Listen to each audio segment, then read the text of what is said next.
साथियों नमस्कार। स्वागत है आप सभी का आपके अपने स्टडी प्लेटफॉर्म दी नवोदय क्लासेस में। और आज मैं आपके बीच लाया हूँ हमारा एएलपी और टेक्नीशियन के लिए जो साइंस का पोर्शन है उसके कुछ काफ़ी इम्पोर्टेंट क्वेश्चंस हैं, ठीक है, जिनको मैं आपके बीच लाया हूँ। तो आप लोगों को वीडियो को पूरा देखना है, ठीक है, और एक एक क्वेश्चंस को साथ साथ लगाना है, ठीक है। क्वेश्चंस को साथ साथ लगाने से आपको बेनिफिट होगा कि आपको पता चलेगा कि हमें हमारी जो तैयारी है वो कैसी चल रही है, आपको उसको एक परखने का मौका मिलेगा, ठीक है। तो आशा करते हैं कि आप लोग साथ साथ ज़रूर इसको पूरा करेंगे, ठीक है। आप अपने जो आंसर्स हैं उनको कमेंट करते जाइएगा, ठीक है, जिससे काफ़ी पता चले हमें कि हमारी जो तैयारी है वो कैसी है। और साथ में दोस्तों एक और कि आप लोग प्यार, ठीक है, आप लोगों का प्यार मिल रहा है हमें, लेकिन थोड़ा पर्याप्त नहीं मिल पा रहा है, तो आशा करते हैं कि आप लोग ज़रूर चैनल को सब्सक्राइब करेंगे, ठीक है। जब आप आते हो दोस्त तो आप अपना थोड़ा सा सहयोग भी हमें देते जाएं, ठीक। हम जो मेहनत कर रहे हैं हम चाहते हैं कि उसमें आप लोग जो थोड़ा सा सहयोग है आपका, मात्र इतना सा सहयोग मांग रहे हैं कि आप उसमें केवल एक सब्सक्रिप्शन दे दें हमें, ठीक है, वो भी फ्री ऑफ कॉस्ट है। चैनल को सब्सक्राइब करना ना भूलें, ठीक है, और बेल आइकन को भी प्रेस कर दें ताकि मेरे द्वारा जो वीडियो लाई जाती है वो उसका नोटिफिकेशन सर्वप्रथम आपके पास पहुंच जाए, ठीक। तो चलिए शुरू करते हैं, लेते हैं हम आप आज का पहला प्रश्न, ठीक है। और साथ साथ अगर हम लोग क्वेश्चन करेंगे तो हम लोग एग्ज़ाम को तो फाड़ के रख ही देंगे, ठीक है। एग्ज़ाम को ये केवल CBT 1 के लिए ही नहीं बल्कि जो साइंस का पोर्शन है एक ऐसा पोर्शन है कि आप लोग यदि अभी से तैयारी करते चलेंगे तो ये आपके लिए CBT 1 CBT 2 दोनों एग्ज़ाम ALP प्लस टेक्नीशियन के लिए काफ़ी हेल्प करेंगे ये क्वेश्चंस, क्योंकि साइंस का जो है वो करीब करीब लगभग 25 क्वेश्चन आपके लिए यहाँ से बनते हैं, ठीक, जो कि सिलेक्शन में काफ़ी महत्वपूर्ण भूमिका निभाता है। तो चलिए इन सब बातों के साथ हम लोग शुरू करते हैं, अपना आज का पहला क्वेश्चन लेते हैं। पहला क्वेश्चन है कि तेल पेंट का प्रयोग किया जाता है। तेल पेंट का प्रयोग कहाँ किया जाता है? ऑप्शन ए कह रहे हैं धातु की सतहों के लिए किया जाता है, लकड़ी की सतहों के लिए किया जाता है, स्टील फर्नीचर के लिए किया जाता है, या सामान्य सतहों के लिए किया जाता है। तो दोस्तों जो तेल पेंट का प्रयोग है वो हम लोग करते हैं किसकी? लकड़ी की सतहों के लिए, ठीक है।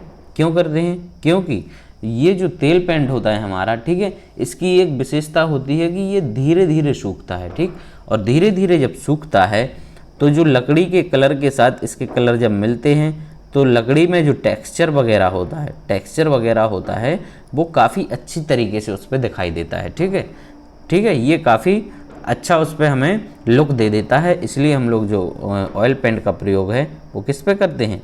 वो करते हैं लकड़ी की सतहों पर, ठीक है। नेक्स्ट है कि जिस द्रव्य में पिगमेंट का मिश्रण बनाया जाता है उसे कहा जाता है, क्या कहते हैं? वाहक, तरल, मिश्रण और डी इनमें से कोई नहीं, ठीक है। तो जिस द्रव्य में पिगमेंट का मिश्रण बनाया जाता है हम उसको कहते हैं, ऑप्शन नंबर हमारा यहाँ पर राइट हो जाएगा आंसर ए, ठीक है, उसको वाहक कहते हैं। क्या कहते हैं? वाहक कहते हैं, ठीक है। अच्छा, मिश्रण होता क्या है? मिश्रण वो दो या दो से अधिक तत्वों या यौगिकों का किसी अनुपात में मिलाना, ठीक है, क्या कहलाता है? मिश्रण होता है, ठीक है, जिसे मिलाने पर हमें, ठीक है, इसे किसी एक निश्चित अनुपात में मिलाते हैं तो वो हमें उन दोनों चीज़ों का एक मिश्रण प्राप्त हो जाता है, ठीक है। चलिए नेक्स्ट है एथलीट को किससे जल्दी ऊर्जा प्राप्त होती है, ठीक है। कोई एथलीट है, कह रहे हैं कि उसको जल्दी ऊर्जा किससे प्राप्त होगी? ऑप्शन ए वसा से, बी विटामिन से, सी प्रोटीन से और डी कार्बोहाइड्रेट से, ठीक है। तो कोई भी जो एथलीट है उसको जो जल्दी एनर्जी प्राप्त होती है उसके लिए हम लोग क्या देते हैं? ग्लूकोज देते हैं, ठीक है। क्या देते हैं? ग्लूकोज। तो उसको जो जल्दी एनर्जी प्राप्त होती है वो किससे होती है? कार्बोहाइड्रेट से। राइट आंसर क्या हो जाएगा हमारा यहाँ पर? डी। हम लोग उनको क्या देते हैं? ग्लूकोज देते हैं, ठीक है। कोई भी हमारा स्पोर्ट्स पर्सन है या एथलीट है उसको हम लोग क्या देते हैं? ग्लूकोज देते हैं, जिससे उसको तुरंत जो है एनर्जी, इंस्टेंट एनर्जी वहाँ पर उसको प्राप्त हो जाए, ठीक है। और जो हमारा मानव शरीर है उसको जो सर्वाधिक एनर्जी प्राप्त होती है, ठीक है, सर्वाधिक जो एनर्जी प्राप्त होती है वो कार्बोहाइड्रेट से ही प्राप्त होती है। किससे होती है? कार्बोहाइड्रेट से। और कैलोरी की दृष्टि से अगर देखा जाए तो जो सर्वाधिक कैलोरी जो मतलब कैलोरी की दृष्टि से जो ऊर्जा की प्राप्ति होती है वो सर्वाधिक किससे होती है? ये वसा से होती है, ठीक है। किससे होती है? वसा यानी फैट से। चलिए नेक्स्ट क्वेश्चन है कि अंतरिक्ष में जाने वाली पहली महिला किस देश की थी? ऑप्शन ए कह रहे हैं कि रूस, बी संयुक्त राज्य अमेरिका, सी चीन और डी फ्रांस, ठीक। तो अंतरिक्ष में जाने वाली पहली महिला थी, ठीक है, जो पहली महिला थी वो किस देश से थी? वो थी ऑप्शन नंबर ए रूस से, ठीक है। कहाँ से थी? रूस से। और इनका नाम क्या था? जो पहली महिला थी अंतरिक्ष में जाने वाली, उनका नाम था वैलेंटिना,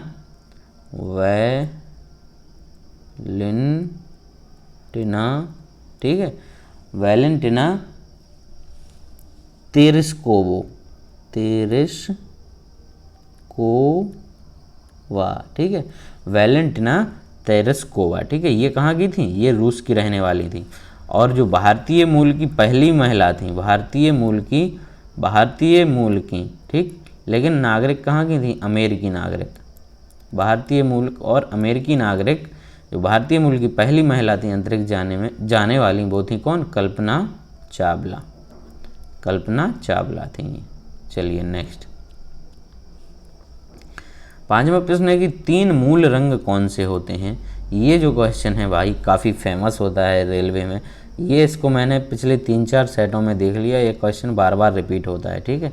तो जो प्राइमरी कलर्स होते हैं वो होते हैं हमारे कौन कौन से? नीला, हरा और लाल, ठीक है, ब्लू, ग्रीन और रेड, ये हमारे प्राइमरी कलर्स हैं, ठीक। और इन्हीं प्राइमरी कलर्स को मिलाकर हम लोग सेकेंडरी कलर्स बनाते हैं, ठीक है, द्वितीयक कलर इन्हीं से बनते हैं। चलिए नेक्स्ट, फिर कह रहे हैं कि मानव शरीर में सबसे लंबी कोशिका कौन सी है? मानव शरीर की जो सबसे लंबी सेल होती है वो कौन सी है?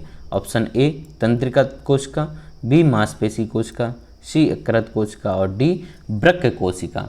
तो जो मानव शरीर की जो सबसे लंबी कोशिका होती है वो होती है दोस्त कौन सी? ऑप्शन यहाँ पर राइट हो जाएगा हमारा ए, तंत्रिका कोशिका, ठीक है। क्या होगा? तंत्रिका कोशिका, न्यूरॉन, ठीक है। ये हमारी जो है मानव शरीर की सबसे लंबी कोशिका है। सबसे बड़ी कोशिका जो, ठीक है, सबसे बड़ी सेल होती है वो कौन सी होती है? वो है शुतुरमुर्ग का अंडा, ठीक है। शुतुरमुर्ग के अंडे में सबसे बड़ी सेल पाई जाती है, ठीक है। और सबसे छोटी जो सेल होती है, सबसे छोटी सेल होती है वो है माइटोकॉन्ड्रिया, ठीक है। कौन सी? माइटोकॉन्ड्रिया सबसे छोटी सेल होती है, वो है किस में होती है? माइटोकॉन्ड्रिया में, ठीक है। चलिए नेक्स्ट है, निम्नलिखित में से कौन सा परमाणु एटम का भाग नहीं है? ठीक है, परमाणु या एटम का भाग नहीं है, ठीक है। तो परमाणु या एटम का भाग option A electron, B proton, C neutron और डी फोटोन। तो इलेक्ट्रॉन होता है, प्रोटॉन होता है और न्यूट्रॉन होता है, ठीक है। किसी भी एटम में ये 3 मुख्य भाग होते हैं, इलेक्ट्रॉन, प्रोटॉन और न्यूट्रॉन। यहाँ पर जो राइट आंसर होगा वो है हमारा डी, फोटोन नहीं होता है। क्या नहीं होता है? फोटोन है जो, वो किसी भी एटम का भाग नहीं होता है, ठीक है। फोटोन फिर होता क्या है? फोटोन है ये एक, फोटोन की जो खोज है वो किसने करी थी? फोटोन की खोज करी थी आइंस्टीन ने, ठीक। फोटोन की खोज किसने करी थी? आइंस्टीन ने करी थी, ठीक। फोटोन का जो एक इसका फैक्ट है कि जो फोटोन में इसका द्रव्यमान, ठीक, द्रव्यमान और चार्ज, वॉल्यूम और चार्ज दोनों क्या होते हैं? शून्य होते हैं। वॉल्यूम और चार्ज दोनों फोटोन पर शून्य होते हैं, ठीक है। और जो फोटोन का जो वेग होता है, ठीक है, फोटोन का जो वेग है वो प्रकाश के वेग के समान होता है। किसके समान होता है? प्रकाश के वेग के समान होता है, ठीक है। तो यहाँ पर जो हमारा राइट आंसर है वो है डी, ठीक है, फोटोन। और बाकी इलेक्ट्रॉन और प्रोटॉन न्यूट्रॉन से मिलकर एक परमाणु की रचना होती है, ठीक है। चलिए नेक्स्ट, एक अश्वशक्ति यानी 1 HP किसके बराबर होती है? तो एक अश्वशक्ति ये कह रहा है 1000 वाट के बराबर, बी 746 किलो वाट, सी 746 वाट और डी 500 वाट। तो जो अश्वशक्ति है, ठीक है दोस्तों, अश्वशक्ति क्या मतलब जो हमारे कार्य करने की क्षमता है, ठीक है, कार्य करने की क्षमता है, शक्ति उसे कहेंगे हम लोग, ठीक शक्ति कहें या पावर कहें, ठीक है, इंग्लिश में पावर, ठीक है, जो हम लोग वर्क करते हैं, ठीक है, वर्क कार्य करने की दर को हम लोग क्या कहते हैं, शक्ति कहते हैं, ठीक, ये या हम अपनी क्षमता कहते हैं, ठीक।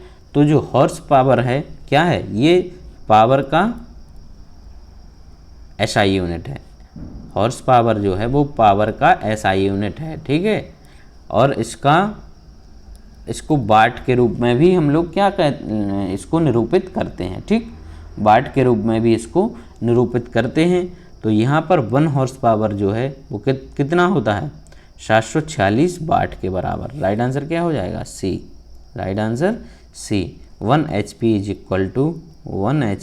Equal to 746 watt. चलिए नेक्स्ट। 9वां है कि मानव शरीर में ऑक्सीजन को लाने और ले जाने वाले वाहक होते हैं, ठीक है, ऑक्सीजन को मानव शरीर में ले जाने और लाने वाले जो वाहक हैं वो कौन है, A calcium, B phosphorus, C haemoglobin और डी लोहा। तो जो मानव शरीर में ऑक्सीजन को लाने और ले जाने वाले जो वाहक हैं वो हैं हमारे हीमोग्लोबिन। क्या है, हीमोग्लोबिन है, ठीक है। हीमोग्लोबिन कहाँ रहता है, हीमोग्लोबिन आरबीसी में उपस्थित रहता है, ठीक है, जो रेड ब्लड कॉर्पल्स होती हैं ये उनमें उपस्थित होता है, ठीक है। और हीमोग्लोबिन में क्या पाया जाता है, आयरन पाया जाता है, Fe, ठीक, हीमोग्लोबिन में क्या पाया जाता है, आयरन पाया जाता है, ठीक। और इसमें एक हेमेटिन नामक एक पदार्थ पाया जाता है जिसकी वजह से जो ब्लड का रंग है वो कैसा होता है, रेड होता है, खून का रंग कैसा होता है, लाल। किसकी वजह से, हेमेटिन की वजह से ये खून का रंग जो है वो लाल होता है, ठीक है। और हीमोग्लोबिन की कमी से हमारे शरीर में एक रोग भी हो जाता है, वो कौन सा है, वो है एनीमिया, ठीक है। एनीमिया रोग है जो वो हीमोग्लोबिन की कमी से होता है, ठीक। चलिए नेक्स्ट। 10वां प्रश्न है कि एसी करंट वोल्टेज को प्रेरित कर सकता है क्योंकि इसमें होता है, क्या होता है, ऑप्शन ए कह रहा है स्थिर चुंबकीय क्षेत्र, बी परिवर्ती चुंबकीय क्षेत्र, सी प्रबलतम चुंबकीय क्षेत्र और डी उच्च चरम मान। तो इसका जो राइट आंसर होगा वो होगा बी परिवर्तीय चुंबकीय क्षेत्र, ठीक है। करंट 2 टाइप के होते हैं, कौन कौन सा, एसी करंट और डीसी करंट, ठीक है। एसी यानी अल्टरनेटिव करंट और डीसी करंट यानी डायरेक्ट करंट, ठीक। अच्छा करंट कहलाता क्या है, पहले तो ये करंट कहलाता क्या है हम लोग तो करंट होता है हमारा किसी पदार्थ में इलेक्ट्रॉन का क्या बहना, ठीक है, इलेक्ट्रॉन का प्रवाहित होना, ठीक है। किसी भी जो कोई भी पदार्थ है उसमें से इलेक्ट्रॉन का प्रवाहित होना, ठीक है, इलेक्ट्रॉन का प्रवाहित होना इलेक्ट्रिक करंट कहलाता है। क्या कहलाता है, विद्युत धारा कहलाती है, ठीक है। और ये जो करंट होता है वो कितने टाइप का, 2 एसी और डीसी 2 टाइप का होता है। चलिए नेक्स्ट। फिर है कि आर्मेचर प्रतिक्रिया किसके द्वारा स्थापित चुंबकीय क्षेत्र का प्रभाव है। आर्मेचर प्रतिक्रिया किसके द्वारा स्थापित चुंबकीय क्षेत्र का प्रभाव है। ऑप्शन ए क्षेत्र करंट, बी आर्मेचर करंट, सी पश्च विभव काउंटर टॉर्क, ठीक है, काउंटर टॉर्क। तो जो आर्मेचर प्रतिक्रिया है वो किसके द्वारा प्रभावित है, ये आर्मेचर करंट के द्वारा। राइट आंसर क्या हो जाएगा हमारा बी, आर्मेचर करंट के द्वारा। चलिए नेक्स्ट। पावर लाइन में तापीय सुरक्षा स्विच किससे बचने के लिए किया जाता है। पावर लाइन में तापीय सुरक्षा स्विच किससे बचने के लिए किया जाता है। ए कह रहा है अतिभार, बी ताप बढ़ोतरी, सी शॉर्ट सर्किट और डी अति वोल्टता। तो राइट आंसर हो गया हमारा अतिभार यानी ओवरलोड से बचने के लिए किया जाता है, ओवरलोड, ठीक है। चलिए नेक्स्ट। सीरीज रिएक्टरों में सामान्यता होता है। सीरीज रिएक्टरों में क्या होता है। ऑप्शन ए कह रहे हैं कि न्यून प्रतिरोध, बी उच्च प्रतिरोध, सी न्यून प्रतिबाधा और डी उच्च प्रतिबाधा। तो सीरीज रिएक्टरों में जो होता है सबसे सामान्यतः वो क्या होता है, न्यून प्रतिरोध, सबसे कम जो रेजिस्टेंस होता है वो किस में होता है, सीरीज रिएक्टरों में होता है। चलिए नेक्स्ट 14वां प्रश्न है कि कोई बल नहीं उत्पन्न होता है जब, कब नहीं होगा बल उत्पन्न। ऑप्शन ए कह रहे हैं जब दो समांतर तारों में एक ही दिशा में धारा प्रवाहित होती है। बी कह रहे हैं कि दो समांतर तारों में विपरीत दिशाओं में धारा प्रवाहित होती है। सी धनावेश एक चुंबक के ध्रुवों के बीच में ऊर्ध्व गति करता है। सी धनावेश धारावाही सोलेनोइड के अक्ष के सहारे गति करता है। ठीक है, तो इसका जो हमारा राइट आंसर होने वाला है वो है दोस्तों डी वाला। ठीक, क्या है, डी वाला, धनावेश धारावाही सोलेनोइड के अक्ष के सहारे गति करता है, तब क्या है, कोई बल उत्पन्न नहीं होता है। ठीक है, कोई बल उत्पन्न नहीं होता है। अच्छा जी, सोलेनोइड होता क्या है, एक क्या बोलते हैं, ये कॉयल है। ठीक है, एक कॉयल है। ठीक है, इसमें क्या है कि वो कौन से क्या बोलते हैं उनको,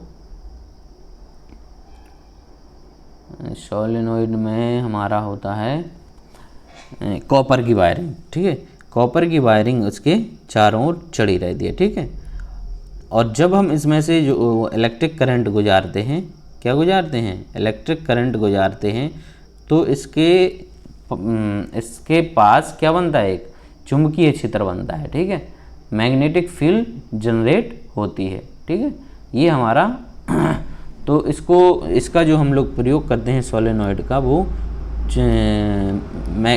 चुंबकीय जो सोलेनोइड का प्रयोग करते हैं हम लोग, वो चुंबकीय बल के लिए करते हैं। ठीक है, किसके लिए करते हैं, इसका प्रयोग हम लोग चुंबकीय बल बोले तो जो इलेक्ट्रिक मैग्नेट होती है, इलेक्ट्रिक मैग्नेट होती है, उसको बनाने में सोलेनोइड का हम लोग प्रयोग करते हैं। तापमान के बढ़ने के साथ परमाणुओं का औसत वेग, कह रहे क्या होता है, जब हम लोग टेम्परेचर बढ़ाते हैं तो जो परमाणुओं का औसत वेग होता है वो क्या होता है उसके साथ। ऑप्शन ए कह रहे हैं कि बढ़ता है, घटता है। बी बढ़ता है। सी पहले बढ़ता है बाद में घटता है। डी पहले घटता है बाद में बढ़ता है। तो राइट आंसर होगा बी, बढ़ता है। ठीक है, क्या होता है, ये जो है टेम्परेचर बढ़ाने के साथ परमाणुओं का औसत वेग बढ़ता है। ठीक है, और जो परमाणु होते हैं मुख्यतः 3 चीज़ों से मिलकर बने होते हैं, इलेक्ट्रॉन, न्यूट्रॉन और प्रोटॉन से। चलिए नेक्स्ट, कोयले के जलने से बनती है, क्या बनती है, कोयले के जलने से बनती है। Option A oxygen, B carbon dioxide, C nitrogen और डी ऑक्सीजन और नाइट्रोजन दोनों। ठीक है, तो कोयले के जलने की 2 स्थितियाँ बनती हैं। ठीक है, यदि कोयला पूरी तरीके से जल जाए, ठीक है, यदि कोयला पूरी तरीके से जल जाए तो बनता है क्या, कार्बन डाइऑक्साइड CO2। ठीक है, और यदि कोयला जो है वो आधा अधूरा जले, ठीक है, कैसा, आधा अधूरा जले, तो बनती है कार्बन मोनोऑक्साइड। क्या बनती है, कार्बन मोनोऑक्साइड। ठीक है, तो जब हम लोग बंद कमरे में, ठीक है, बंद कमरे में अंगीठी वगैरह जलाते हैं तो उस समय हम लोगों को जो खिड़कियां और दरवाजे हैं वो खोलने की सलाह क्यों दी जाती है, तो वो खोलने की सलाह इसलिए दी जाती है क्योंकि जो कार्बन मोनोऑक्साइड है, ठीक है, जो कार्बन मोनोऑक्साइड है हमारे जो हीमोग्लोबिन में, हीमोग्लोबिन से ये एक रिएक्शन करता है। ठीक है, हीमोग्लोबिन से रिएक्शन करके एक क्या बनाता है, कार्बोक्सी हीमोग्लोबिन बनाता है। ठीक है, कार्बोक्सी हीमोग्लोबिन बनाता है, जिसके कारण व्यक्ति का दम घुटने लगता है। ठीक है, जिसके कारण क्या होता है, दम घुटने लगता है, और दम घुटने से व्यक्ति की मृत्यु भी हो जाती है। ठीक, दम घुटने से क्या हो जाता है, व्यक्ति की मृत्यु भी हो जाती है। तो इसीलिए जब हम लोग अंगीठी जलाते हैं तो कहा जाता है कि हमें दरवाजे और खिड़कियां खोलकर रखना चाहिए। ठीक, तो ये आप याद रखना कि कोयले को पूरा जलने से कार्बन डाइऑक्साइड बनती है, और यदि आधा अधूरा जले तो कार्बन मोनोऑक्साइड बनती है। ठीक, कोयले के बारे में कुछ और, कोयला जो है हमारे 4 प्रकार का होता है। ठीक है, कोयला कितने प्रकार का होता है, 4 प्रकार का। एक पहला होता है हमारा पीट। ठीक है, कौन सा कोयला, पीट कोयला। दूसरा होता है हमारा लिग्नाइट कोयला, ठीक, लिग्नाइट। तीसरा होता है हमारा बिटुमेंस, कौन सा, बिटुमेंस, बिटुमेंस। और चौथा होता है जो एंथ्रेसाइट होता है, एंथ्रेसाइट, ठीक। ये सीरियल में लिखे हमने। ये सबसे ख़राब क्वालिटी वाला कोयला, इसमें करीब 50 से 60% तक ही कार्बन पाया जाता है। और सबसे बेस्ट क्वालिटी का जो कोयला है वो एंथ्रेसाइट होता है, इसमें करीब 85% कार्बन पाया जाता है, ठीक है। कितना पाया जाता है, इसमें जो कार्बन की मात्रा होती है वो करीब करीब 85% तक होती है, ठीक है। और जो लिग्नाइट है 65 से हमारी 70 के लगभग, और इसमें 70 से लेके 85 के लगभग तक, ठीक है, इसके बीच में बिटुमिनस में। तो सबसे जो टॉप कोयला माना जाता है वो एंथ्रेसाइट होता है, और सबसे घटिया क्वालिटी का जो होता है वो होता है पीट कोयला। चलिए नेक्स्ट क्वेश्चन है कि वायु की संघटक गैसें सामान्यतः होती हैं। वायु की जो संघटक गैसें हैं वो सामान्यतः कौन कौन सी हैं, तो सामान्यतः वो है हमारी कौन सी, नाइट्रोजन और ऑक्सीजन। नाइट्रोजन 78% और ऑक्सीजन लगभग 21%। ये जो हैं ये वायु की संघटक गैसें हैं। चलिए नेक्स्ट, हरे पौधे हमारे लिए उपयोगी होते हैं। क्यों उपयोगी होते हैं हरे पौधे? ऑप्शन ए कह रहे हैं कि वायु में नाइट्रोजन स्तर नियंत्रित करते हैं, भी दिन के समय कार्बन डाइऑक्साइड छोड़ते हैं और ऑक्सीजन का उपभोग करते हैं, वायु को शुद्ध करने के लिए उससे आर्गन का उपभोग करते हैं, और डी है कि दिन के समय ऑक्सीजन छोड़ते हैं और कार्बन डाइऑक्साइड का उपभोग करते हैं, ठीक है। तो जो हरे पौधे हैं वो क्या करते हैं, दिन के समय तो ऑक्सीजन को छोड़ते हैं और कार्बन डाइऑक्साइड को क्या करते हैं, इसका उपभोग करते हैं, ठीक है। CO2 को ये लोग जो ग्रीन प्लांट होते हैं वो एब्जॉर्ब करते हैं और ऑक्सीजन हमारे लिए रिलीज करते हैं, ठीक है। तो इसीलिए हमारे जीवन में हरे पौधों का काफ़ी महत्व है, ठीक है। चलिए नेक्स्ट है, विद्युत उपकरणों पर केवल तभी कार्य करना चाहिए जब वह उचित रूप से भू संपर्कित हों, ऐसा क्यों? ठीक है, ये कह रहा है कि जो विद्युत उपकरण हैं हमें उन पर तभी कार्य करना चाहिए जी जब ये उचित तरीके से, ठीक है, किससे, भूमि से कांटेक्ट में हो। ऐसा क्यों? क्योंकि भू संपर्क उपस्कर विद्युत उपकरण को सुंदर बनाता है। ये गलत है, क्योंकि जब विद्युत लघु पतन होता है तब उपभोक्ता को बिना कोई नुकसान पहुंचाए विद्युत धारा भूमि में प्रवेश कर जाए, यही है, ठीक है। क्योंकि जब जो इलेक्ट्रिक शॉर्ट सर्किट होता है, लघु पतन मतलब शॉर्ट सर्किट होता है, तब जो उपभोक्ता जो कार्य करने वाला है, उसका उपयोग करने वाला है विद्युत उपकरण को, उसको बिना कोई नुकसान पहुंचाए जो करंट है, ठीक है, इलेक्ट्रिक करंट है, वो कहाँ पर, ज़मीन में प्रवेश कर जाए, ठीक है। इसलिए इसका उचित तरीके से भूमि से संपर्क होना जरूरी होता है। चलिए नेक्स्ट, निम्नलिखित में से कौन सा शहर जापान की राजधानी है? निम्नलिखित में से कौन सा शहर जापान की राजधानी है? सिंपल क्वेश्चन, राइट आंसर यहाँ पर हो जाएगा ए, टोक्यो। टोक्यो जो है वो है जापान की राजधानी है। बैंकॉक जो है वो थाईलैंड की राजधानी है, ठीक है, थाईलैंड की राजधानी। ये मनीला तो भारत का एक शहर है। सियोल जो है वो है साउथ कोरिया की राजधानी, ठीक है, किसकी है, साउथ कोरिया की राजधानी सियोल होती है। 21वां प्रश्न, मानसून हवाएं कौन सी होती हैं? मानसून हवाएं कौन सी होती हैं? ऑप्शन ए, श्वसन रोग उत्पन्न करने वाली शुष्क हवाएं, गलत। बर्फीली हवाएं, ये भी गलत। वर्षा ऋतु की हवाएं, राइट आंसर, वर्षा ऋतु की हवाएं। तो राइट आंसर क्या हो जाएगा हमारा, सी। चलिए 22वां है, माइक्रोस्कोप प्रयुक्त किया जाता है। माइक्रोस्कोप का प्रयोग हम लोग क्या में करते हैं? ऑप्शन कह रहे हैं, ए कह रहे हैं कि तारों को देखने के लिए, तारों को देखने के लिए, बी रक्तदाब को जांच करने के लिए, सी सूक्ष्म वस्तुएं देखने के लिए, और ताप की जांच करने के लिए। तो जो सूक्ष्म वस्तुएं देखने के लिए हम लोग काय का उपयोग करते हैं, माइक्रोस्कोप का प्रयोग करते हैं, ठीक है। और ये जो आसमान में तारे वगैरह हैं इसको देखने के लिए टेलीस्कोप का प्रयोग करते हैं, ठीक है, टेलीस्कोप का प्रयोग करते हैं हम लोग, ठीक। और जो रक्तदाब जो है, रक्तदाब को मापने के लिए हम लोग करते हैं काय का प्रयोग, ये एक स्फेगोमैनोमीटर होता है, उसका प्रयोग हम लोग वायुदाब मापने के लिए किया जाता है, ठीक है। और ताप की माप तो हमारा तापमापी टेम्परेचर मापने वाला होता है, उससे हम लोग ताप का माप कर लेते हैं। नेक्स्ट क्वेश्चन है कि जय जवान जय किसान का नारा किसने दिया? जय जवान जय किसान का नारा किसने दिया? ए, महात्मा गांधी, बी, लाल बहादुर शास्त्री, सी, चौधरी चरण सिंह, डी, पंडित जवाहरलाल नेहरू। तो जय जवान जय किसान का जो नारा है वो दिया था लाल बहादुर शास्त्री जी ने, ठीक है। लाल बहादुर शास्त्री जी ने दिया था जय जवान और जय किसान का नारा। महात्मा गांधी ने दिया था करो या मरो का नारा, करो या मरो। और जो JL नेहरू हैं इन्होंने दिया था नेहरू जी ने दिया था आराम हराम है। ठीक है, आराम हराम है। चलिए अंतिम प्रश्न की ओर बढ़ते हैं। अंतिम प्रश्न है कि प्रतिवर्ष 29 जून को निम्नलिखित में से किसके जन्म दिवस को भारत में राष्ट्रीय सांख्यिकी दिवस के रूप में मनाया जाता है? Option A Homi Jahangir Bhabha, B Prashanta Chandra Mahalanobis, C Amartya Sen और डी PK अयंगर। तो राइट आंसर हो जाएगा यहाँ पर बी प्रशांत चंद्र महालनोबिस के जो जन्म दिवस को हम लोग विश्व सांख्यिकी दिवस के रूप में मनाया जाता है, जो कि 29 जून को प्रतिवर्ष मनाया जाता है। ठीक है, तो इसी के साथ हमारे आज की क्वेश्चंस की श्रृंखला जो है ख़त्म होती है। आई होप कि आपको सारे क्वेश्चंस अच्छे लगे होंगे और आपने साथ क्लास पूरी कंप्लीट की होगी। ठीक, और अंत में वही कि यदि चैनल पर नए आए हैं तो सब्सक्राइब करना ना भूलें दोस्त। एक बार सब्सक्राइब चैनल को ज़रूर कर लें। Thank you.